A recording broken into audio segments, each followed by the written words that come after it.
अगर हम राधा जी की बात करें और कृष्ण का जिक्र न हो, ये तो संभव ही नहीं है, क्योंकि राधा और कृष्ण हमेशा से एक दूसरे के पूरक रहे हैं और एक ऐसे आत्मिक प्रेम की मिसाल है जो भौतिक सुखों से बहुत परे है।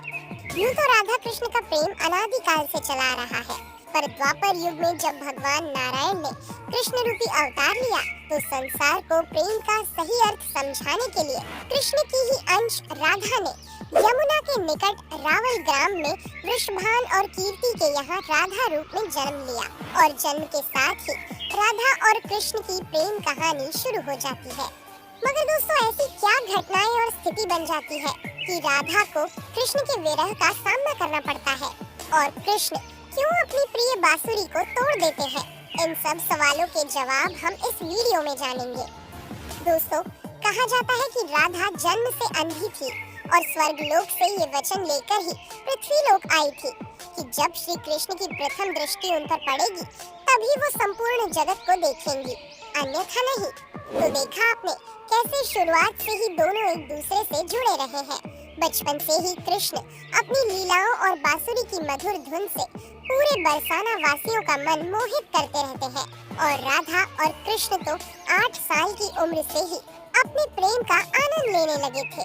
श्री कृष्ण को अपने जीवन में राधा और बांसुरी दो ही सबसे प्रिय थे, जो आपस में एक दूसरे से गहराई से जुड़े थे। जब भी श्री कृष्ण बांसुरी बजाते, राधा उनके पास दौड़ी चली आती और घंटों बांसुरी की धुन में मग्न रहती, जो उनके प्रेम को और बढ़ाता गया। वो यमुना नदी के तट पर बैठकर घंटों समय व्यतीत करते थे, पर उनका ये सुखद समय कुछ ही वर्षों का था, क्योंकि जैसे कृष्ण के मामा कंस को उनके वृंदावन में होने का पता चला, उसने तुरंत ही कृष्ण को मथुरा में युद्ध का निमंत्रण दे दिया, जिसके लिए कृष्ण को अपनी यशोदा माँ और पूरे गांव के साथ राधा को भी छोड़कर जाना था। कृष्ण और राधा दोनों को पहले से पता था कि कृष्ण अब वृंदावन वापस कभी नहीं आ पाएंगे और बहुत समय तक एक दूसरे से मिल भी नहीं पाएंगे। तो इसलिए मथुरा जाने से पहले राधा ने कृष्ण से 2 वचन लिए। पहला वचन था कि राधा के हृदय में हमेशा केवल कान्हा का वास रहेगा और दूसरे वचन के अनुसार मृत्यु से पहले उन्हें कान्हा के दर्शन होंगे। परंतु इन वचनों को देने के बाद श्री कृष्ण को पता था कि राधा उनके विरह में बहुत विलाप करेंगी, तो राधा हमेशा खुश रहे, इसके लिए श्री कृष्ण ने भी राधा से वचन लिया कि राधा को कृष्ण की याद में अब एक भी अश्रु नहीं बहाना होगा। ये वचन लेने के बाद श्री कृष्ण मथुरा की ओर बढ़ जाते हैं और राधा वृंदावन में ही रह जाती है, जिसके बाद से राधा का वर्णन बहुत कम ही मिलता है। इसके बाद कृष्ण ने मथुरा जाकर कंस का वध किया और अपने माता पिता देवकी वासुदेव को मुक्त कराया और फिर उन्होंने मथुरा से आगे बढ़कर प्रजा की रक्षा के लिए द्वारका नगरी की स्थापना की, जिसके बाद से उन्हें द्वारकाधीश कहा गया। कृष्ण द्वारका में रुक्मिणी और सत्यभामा से भी विवाह करते हैं। साथ ही इनके अलावा भी कृष्ण की 16,108 रानियां थी, जिनमें से रुक्मिणी कृष्ण की सबसे प्रिय पत्नी थी। उन्हें केवल कृष्ण की छवि को देखकर ही उन्हें अपने मन में बसा लिया था और कृष्ण से विवाह के लिए वो अपने भाई रुक्मी के विरुद्ध भी चली गई थी। प्रेम पत्र के माध्यम से कृष्ण को बुलाकर और कृष्ण के साथ भाग गई थी। फिर उन्होंने कृष्ण के साथ द्वारका नगरी में सुखपूर्वक अपना जीवन व्यतीत किया और कृष्ण भी अपने दैवीय कार्यों में लीन हो गए।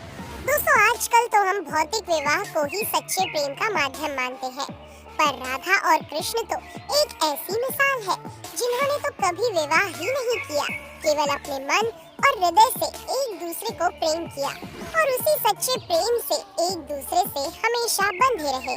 दोस्तों, राधा और कृष्ण के प्रेम की बहुत सी अलग अलग कथाएं हैं और उनमें से एक प्रचलित कहानी ये है कि श्री कृष्ण कभी कभी सोते ही राधे श्री राधे बोल पड़ते थे, जो श्री कृष्ण की रानियों को अच्छा नहीं लगता था।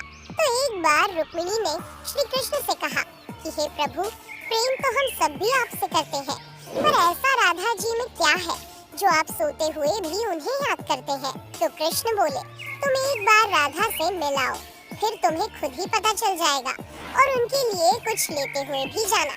जिसके बाद रुक्मिणी राधा जी के लिए बहुत गर्म दूध ले जाती है और राधा के महल के द्वार पर पहुंचती है, जहां वो तेज और ऊर्जवान स्त्री को खड़ा देखती है तो उनसे पूछती है कि क्या आप ही राधा हो? तो वो कहती है, नहीं, मैं राधा नहीं, उनकी सेविका हूँ। राधा रानी तो 7 द्वार के अंदर मिलेंगी। तो रुक्मिणी जी एक दो करके ऐसे सभी द्वारों को पार करती जाती है। दोस्तों, जब वो राधा रानी के कक्ष में पहुंचती है तो उन्हें पता चलता है कि राधा कई रातों से कृष्ण नाम जपते हुए जागती रही है और अभी ही उन्हें निद्रा आई है। रुक्मिणी राधा की सखियों से कृष्ण द्वारा मिलने के लिए कहने के बारे में बताती है तो उतने में ही राधा उठ जाती है और कहती है कि कृष्ण ने आज मुझसे मिलने के लिए किसी को भेजा है। रुक्मिणी आश्चर्यचकित हो जाती है। केवल कृष्ण जी का नाम लेने से राधा जागृत हो गई और उन्हीं के बारे में पूछने लगी।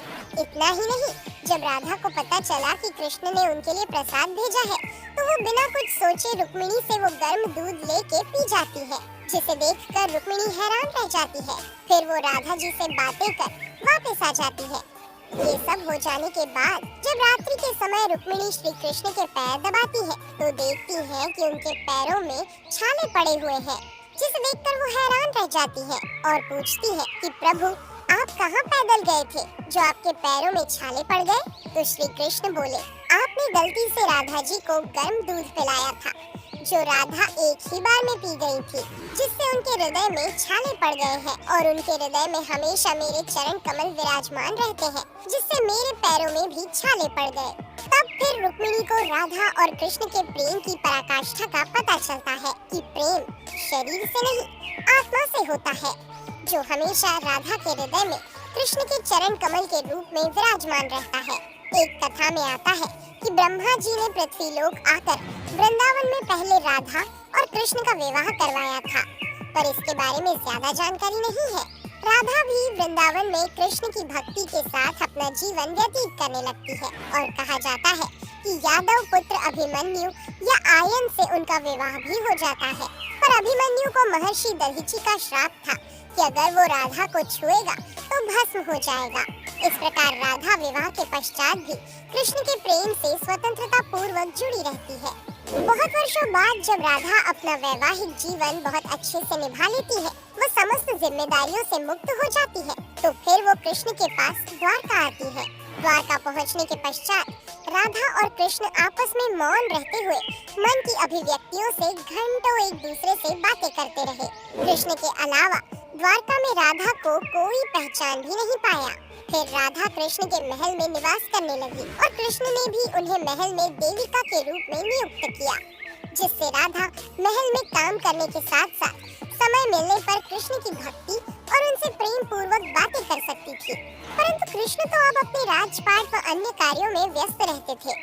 दूसरी ओर राधा अपने पुराने कृष्ण को ही याद करती थी, तो कृष्ण का पुराने दिनों जैसा साथ ना पाकर राधा का मन और अधिक व्याकुल रहने लगा और उन्हें डर सताने लगा कि कृष्ण की जो मनोहर छवि उनके हृदय में है वो कहीं धूमिल न हो जाए। इसी डर से राधा ने चुपचाप तरीके से राजभवन और द्वारका नगरी भी छोड़ दी। जिसके बाद ऐसे ही कुछ समय और बिताने के बाद जब राधा का अंतिम समय पास आने लगा, तब उन्होंने कृष्ण का स्मरण कर उन्हें अपने वचन की याद दिलाई। राधा के स्मरण करते ही कृष्ण वहाँ दौड़े दौड़े चले आए, परंतु राधा की अत्यंत दयनीय स्थिति देखकर वे अत्यधिक भावुक हो गए और उन्होंने राधा से अंतिम समय में कुछ मांगने को कहा, जिस पर राधा ने उनके सामने एक ही इच्छा प्रकट की थी कि वो अपने जीवन के अंतिम क्षणों में कृष्ण का वही रूप देखना चाहती है जैसा वो वृंदावन में देखा करती थी। वो उन्हें वही बांसुरी की मीठी धुन बजाते हुए सुनना चाहती है। दोस्तों, राधा का बस इतना कहना था कि कृष्ण ने अपनी बांसुरी उठाई और वही मीठी धुन बजाने लगे और बांसुरी बजाते हुए कृष्ण और उनकी धुन सुनती राधा दोनों की ही आंखों से प्रेम के आंसुओं की धारा बह रही थी। इतना ही नहीं, बांसुरी की मीठी धुन सुनते सुनते ही माता राधा ने उनके सामने प्राण त्याग दिए, जिसके बाद उनकी मृत्यु से कृष्ण इतने विचलित हो गए थे कि उन्होंने अपनी प्रिय बांसुरी को वहीं तोड़कर फेंक दिया था। तो ऐसे राधा की मृत्यु के साथ ही कृष्ण ने बांसुरी से भी हमेशा के लिए मुख मोड़ लिया, क्योंकि बांसुरी और राधा का एक अद्भुत रिश्ता था। इसलिए राधा की मृत्यु के पश्चात कृष्ण ने अपने शेष जीवन में बांसुरी तो क्या किसी अन्य वाद्य यंत्र को हाथ भी नहीं लगाया।